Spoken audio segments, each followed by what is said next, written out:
Last time I talked about preparing your group presentation, what kind of a mental attitude you have to have, and how everything should fit together really well. But when it comes time to practice for the presentation, you have to practice. Believe me, if you don't practice, it will not work. So be sure that everyone can in fact attend all of the practice sessions. Everyone in your group has to be able to attend every single practice and be able to practice their part and do it really well. One thing about practice is that you should make that practice as realistic as possible, meaning that you should all stand up, you should all act as if you're really giving the presentation. And on that note, I want to mention one really key tip about when you are all standing there waiting to give your part of the presentation. One of the big mistakes that I often see is that the other group members will seem to be disinterested.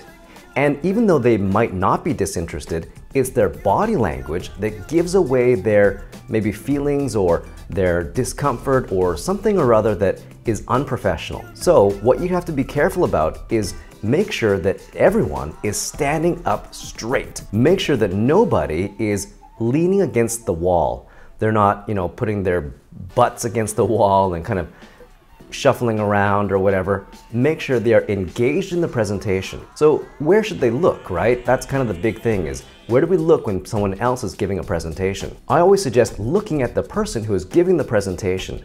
Pretend you are a part of the audience as well, and you are paying attention to that person giving the presentation. It doesn't look so good if you're not paying attention to what they're saying either. So when it comes time to preparing for that presentation, for that group presentation, make sure that you're all present for the practice.